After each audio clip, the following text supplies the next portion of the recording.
Courage, c'est moi. N'ayez pas peur. Au cœur de la nuit, lorsque la tempête fait rage et les vagues menacent de tout engloutir, quand on ne voit plus clair du tout. Aujourd'hui, comme hier, Jésus s'avance vers ses disciples et dit « Courage, n'ayez pas peur. » Il y a bientôt 2000 ans, Matthieu écrivait ces mots à une communauté qui avait mis sa confiance en Jésus.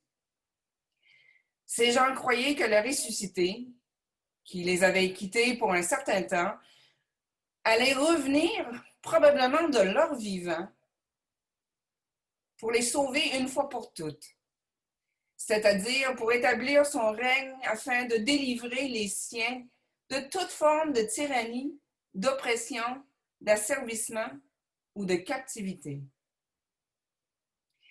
Mais le Christ tardait à venir. Et les tyrans continuaient à faire le ravage. Aujourd'hui, ne sommes-nous pas dans le même bateau? L'un des premiers symboles de l'Église du Christ? Pendant une brève période, jusqu'au milieu des années 60 à peu près, avec le Christ comme capitaine, nous nous croyions invincibles presque. Peut-être comme les premiers disciples devaient se sentir. Souvenez-vous, il vient tout juste d'aider Jésus à nourrir des milliers et des milliers d'hommes et de femmes et d'enfants.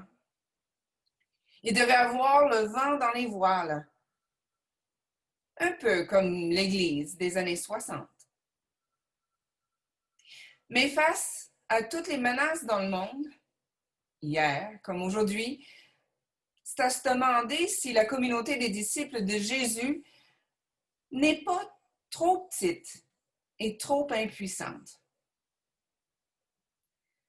À regarder la situation actuelle, force nous est de constater que notre petite barque se trouve en eau trouble, dans un environnement sociopolitique qui nous est hostile. Les vagues de divers scandales se déchaînent. Les soucis financiers et les lourdeurs institutionnelles risquent de nous faire couler. Aujourd'hui comme hier, les disciples se demandent parfois si le Christ ne les a pas abandonnés complètement, les laissant seuls à accomplir une traversée perdue d'avance, selon toute vraisemblance. Ô Christ, Fils de Dieu, où es-tu quand la tempête fait rage? Je soupçonne qu'il n'y a pas un disciple qui ne s'est jamais posé la question. Cela nous arrive à nous toutes et tous à un moment ou un autre dans notre vie, n'est-ce pas? Nous allons notre chemin dans la vie, le vent dans les voiles, convaincus que le Seigneur est avec nous, ou du moins pas loin devant, et que nous avançons dans la bonne direction. Et tout à coup, un vent contraire se lève. Un malheur arrive, et peut-être même 2 ou 3.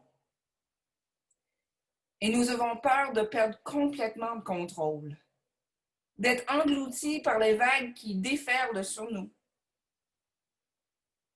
Nous perdons le nord. Où est Jésus quand la tempête fait rage? Levons les yeux. Le voilà qui marche sur les eaux. Une image vaut 1000 mots. Jésus, comme Moïse avant lui, délivre les siens des eaux qui auraient pu les submerger complètement. Mais Jésus, lui, il fait plus que traverser la mer à pied sec. Il marche sur les eaux. Il commande les forces de la nature. Il est nul autre que le Fils de Dieu. Son pouvoir n'est pas une force militaire, mais la puissance de Dieu, la force de la création et de la récréation. Avec la puissance de Dieu qui a tout créé par un souffle sur les eaux de l'abîme, Jésus s'avance sur les eaux troubles de nos existences et nous dit: Courage, c'est moi, n'ayez pas peur. Et n'y a-t-il pas un peu de pierre dans chacune de nous? Seigneur, si c'est toi, ordonne-moi de venir vers toi sur les eaux.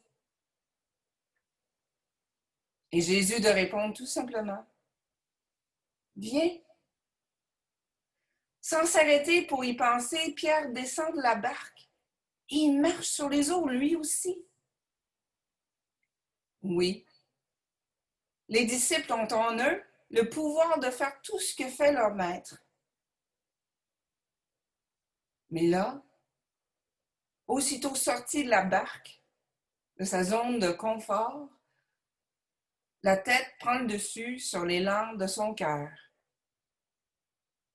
Pierre quitte Jésus des yeux.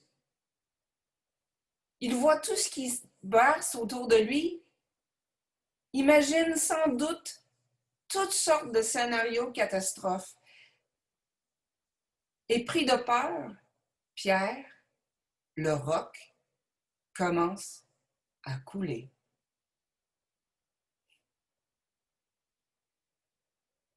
Nos peurs, ces monstres marins qui nous menacent dans la nuit, nous effraient souvent plus que les vents contraires. Nous avons peur des autres, peur qu'ils voient et jugent nos faiblesses, nos échecs, nos doutes.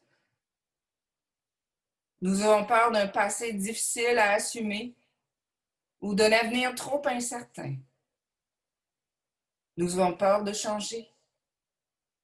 Nous avons peur de ne pas changer. Nous avons peur de déranger.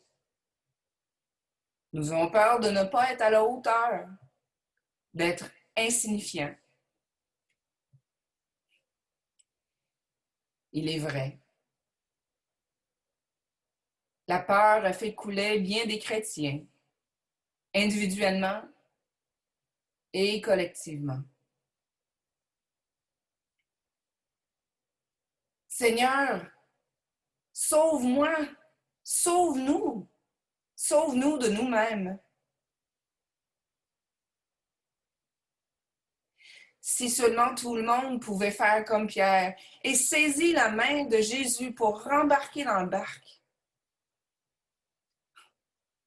Homme de peu de foi, pourquoi as-tu douté? Ici, on voit bien le désavantage d'un texte écrit. Avec des paroles comme celle-ci, le ton de la voix change tout. Comment entendez-vous ces paroles de Jésus? Comme une réprimande? Homme de peu de foi, pourquoi as-tu douté? Jésus aurait toutes les raisons du monde d'être déçu de Pierre, comme de nous, n'est-ce pas? Mais imaginons un instant que Jésus dit ces mots sur un ton plus tendre. Homme de peu de foi, pourquoi as-tu douté? Se peut-il que Jésus taquine Pierre un peu? Qu'il éclate de rire même en voyant Pierre tout trempe, rembarqué dans la barque? Ça dédramatiserait la situation, je pense. Et là, j'ai envie de dire à Pierre, ainsi que tous les Pierres et les Pierrettes parmi nous ce matin, c'est pas grave. De toute façon, pourquoi as-tu voulu marcher sur les eaux? Est-ce cela, marcher dans les pas du Christ? Est-ce que c'est ce qu'il veut de nous? Suivons-le du regard. On verra ce qui lui importe. Regarde, il est là-bas. Il est déjà sur l'autre rive, entouré de gens dans le besoin. Il traverse la foule comme il a traversé le lac, apaisant les tempêtes personnelles de tout un chacun. Tout le monde qui s'approche le touche, même du bout des doigts, est sauvé. Tout le monde. Ici, le salut qu'apporte Jésus n'est pas conditionnel à une confession de foi préalable. Et le ministère de Jésus a un impact non seulement sur la destinée ultime des gens, dans un avenir plus ou moins lointain, mais aussi sur la vie actuelle, là où ils ont les pieds et vont leur chemin au quotidien. Quiconque s'approche de Jésus dans l'intimité est soulagé, délivré par la seule compassion du Fils de Dieu, par la grâce de Dieu. Tous furent sauvés. Diatsozo en grec. Dia veut dire à travers. Sozo veut dire sauvé de péril, de danger, de souffrance, délivré de peine ou d'ennui. Cela m'amène à voir que le Fils de Dieu ne prévient pas tous les dangers, mais il a la puissance créatrice de Dieu qui nous conduit à la vie toujours nouvelle et éternelle à travers nos peurs, à travers nos doutes, à travers les dangers qui nous guettent individuellement et collectivement. C'est pour cela qu'il est venu. C'est ce à quoi il nous appelle. Pas grave si on commence à couler en essayant de marcher sur les eaux. L'histoire ne finit pas là. Disciples de Jésus, par la grâce de Dieu, nous avons en nous le pouvoir de faire les œuvres que le Christ a faites. Nous pouvons marcher dans ses pas. Allons avec lui à la rencontre de gens dans le besoin. Tendons-leur la main pour les aider à traverser leurs peurs, leurs doutes, leurs souffrances. Que toutes et tous soient sauvés par la grâce de Dieu. Courage, n'ayons pas peur. C'est Jésus qui nous précède sur tous nos chemins. Amen.